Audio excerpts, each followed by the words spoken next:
ঢাকা থেকে খুলনা আসতেছিলাম বাসে। আমার ঠিক সামনের সিট থেকে কান্নার আওয়াজ শুনতে পাচ্ছি।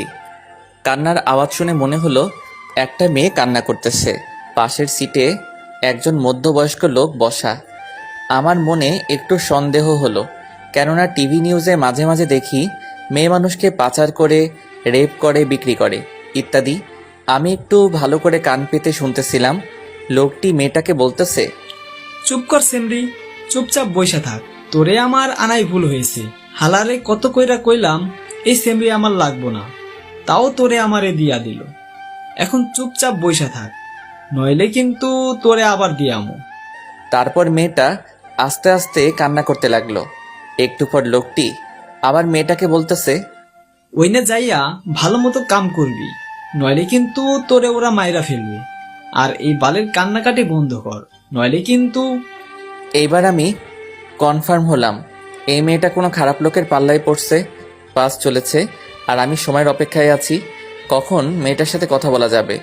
বাস যখন মাওয়াঘাটে পৌঁছালো তখন মাওয়াঘাটে প্রচুর জ্যাম। কমপক্ষে 4 থেকে 5 ঘন্টা সময় লাগবে। আর ঘাটে যে ফেরি আছে ওইটা 1 ঘন্টা পর ছাড়বে। তার মানে আমরা পরে যে ফেরি আসবে সেই ফেরিতে যাওয়া লাগবে জ্যামের কারণে।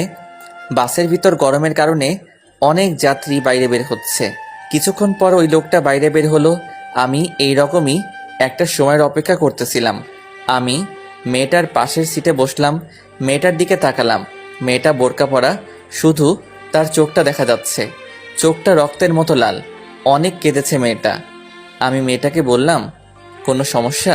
মেয়েটা মাথা নাড়িয়ে না বলল। আমি বললাম, যদি কোনো সমস্যা থাকে বলতে পারেন।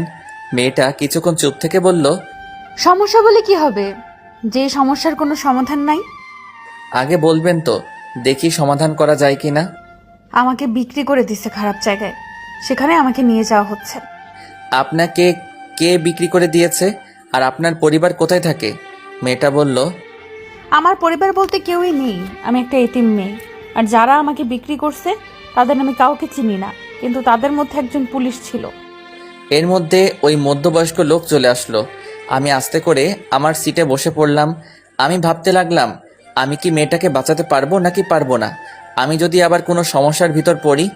লোকটি মেয়েটাকে বলতেছে, আশেপাশে খাবার হোটেল নেই, আমি সামনে হোটেলে গিয়ে খাবার লইয়া আসি, আর তুই এইখানে বইয়া থাক, আমি আইতাছি।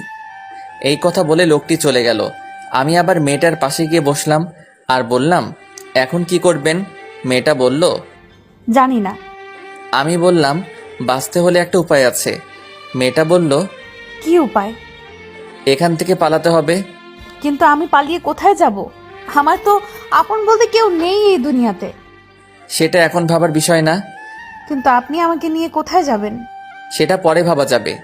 কিন্তু কিন্তু কি? এই লোকটা চলে আসবে।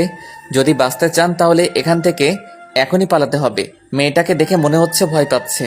দেখেন, আপনি আমাকে বিশ্বাস করতে পারেন, আমি আপনার কোনো ক্ষতি করব না। মেয়েটা আমার চোখের দিকে কিছুক্ষণ তাকিয়ে থেকে বলল, চলুন। আমি মেয়েটাকে নিয়ে সোজা বাস থেকে নেমে ফেরিঘাটের দিকে হাঁটা শুরু করলাম। ফেরিঘাটে যেয়ে দেখি ফেরি চলে গেছে। এখন কি করব কিছু বুঝতেছি না। এখন স্টিমার বোটে যাওয়া ছাড়া কোনো উপায় নাই। মেয়েটা বলল, কোথায় যাব আমরা? ভয়ে ভয়ে বলল কথাটা। আমি বললাম, আমার দাদা বাড়ি। তারপর স্টিমার বোটে উঠলাম। অনেক গতিতে চলছে। কিছুক্ষণ পর মেয়েটা অন্যদিকে ফিরে মুখের উপর থাকা